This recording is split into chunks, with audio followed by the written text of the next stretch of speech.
बलात्कार का मामला था 376(1) का।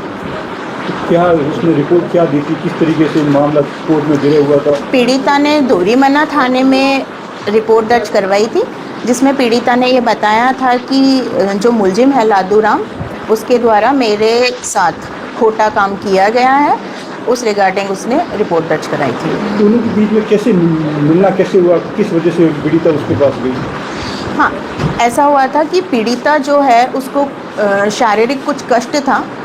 वो काफ़ी लंबे समय से अस्पताल की सेवाएं ले रही थी, पर उसको कुछ अच्छे बेनिफिट्स नहीं मिल रहे थे, जिस वजह से घर वालों ने उसको कहा कि हो सकता है कि तेरे को कोई देवी देवता का कोई दोष वोश इस टाइप से कुछ हो। तो उसके ससुराल पक्ष वालों ने उसको बोला कि एक कबूली गांव है दोरीमना में, वहाँ पे एक भोपा है, वो तंत्र विद्या जानता है, तो तू है ना तंत्र विद्या से ही ठीक होगी। घर वालों के कहे अनुसार वो कबूली गांव में जाती है, और उस टाइम पे जब वो वहाँ भोपे के घर के आगे, जो आरोपी है लादूराम, उसके घर के आगे एक मंदिर बना हुआ है। उस मंदिर में जब वो जाती है तो वो लादूराम से मिलती है। पीड़िता और जो आरोपी है उसमें एज ग्रुप में बहुत लंबा डिफरेंस है। पीड़िता उस समय 19 साल की है और जो आरोपी है वो 70 साल का है। जब वो उसे अपनी कष्ट पीड़ा के बारे में बताती है तो जो तांत्रिक है वो उसको कहता है कि मैं तुझे एकदम ठीक कर दूंगा। तो वो कहती है कि ठीक है, आप बताओ मुझे उसके लिए क्या करना होगा।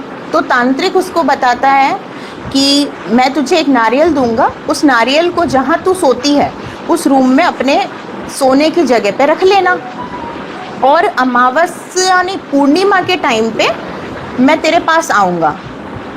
उस समय पे एक तेरे गांव में जो तेरा पीहर है वहाँ पर एक नाडी है, उस नाडी में एक हवन कराऊंगा मैं। उस हवन से जो तेरी ये कष्ट पीड़ा है शरीर की वो पूरी तरीके से दूर हो जाएगी। जब वो उस 11 या पूर्णिमा के दिन पर पीड़िता से मिलता है, उसके घर पहुंचता है और उसको बोलता है कि अब हम हवन करने चलते हैं तेरे पीहर। वहाँ पर आके वो उस पीहर लेके जाता है।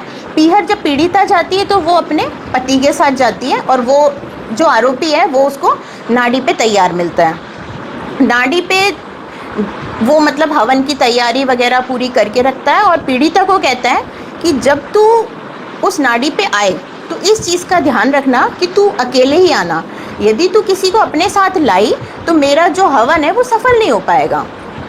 तब पीड़िता अपने पति को मेन रोड पे छोड़कर चली जाती है। जो नाड़ी है वो वहाँ से लगभग 1-1.5 किलोमीटर अंदर में होती है।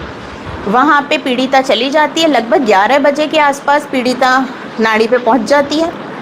हवन की प्रक्रिया, पति को लगता है हवन की प्रक्रिया चल रही है, वो उसके समापन का वेट करता है। पर लंबा समय बीत जाने पर जब पति पीड़िता को नहीं देखता है कि मेरी पत्नी अभी तक नहीं आई है, तो उसके जेठ का फ़ोन आता है पति के पास में कि तुम लोग अभी तक घर पे नहीं आए हो, इतना समय कैसे लग रहा है।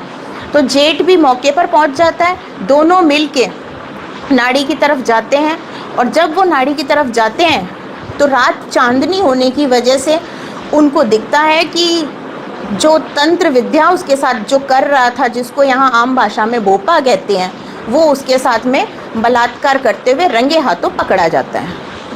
जब वो रंगे हाथों पकड़ा जाता है तो वो उसका पति पीड़िता का और जेठ दोनों उनको गाड़ी में डालकर तांत्रिक को लेकर जाते हैं दोरीमना थाने में। दोरीमना थाने ले जाकर पुलिस को सुपुर्द कर देते हैं और उनको ये घटना बताते हैं कि भाई मेरी पत्नी के साथ में इस तांत्रिक ने बलात्कार की घटना कारित की है। नहीं, ये बात गलत है कि पीड़िता ने वहाँ विरोध नहीं किया हो। पीड़िता ने वहाँ विरोध किया था, पर जो तांत्रिक था वो अपने साथ में एक चाकू लेकर गया था और उसने बोला कि यदि तूने आवाज़ करी है तो मैं तुझे यहीं जान से मार दूंगा। उसको डरा धमका कर उसने रखा, जिस वजह से पीड़िता चाहकर भी कुछ नहीं कर पाई और उसने चुपचाप अपना जो भी काम है तांत्रिक ने शुरू कर दिया। तब उसको पता चला कि ये तो मेरे साथ बलात्कार करने के लिए यहाँ पर लेकर आया है। लगभग 200 पेज की चार्जशीट थी और इसमें 12 गवाह पेश किए गए प्रोसिक्यूशन की साइड से। प्रोसिक्यूशन की साइड से मैंने पैरवी करी सरकार की तरफ से। इसमें जो परिवादिया के वकील थे वो राजेश जी विश्नोई थे।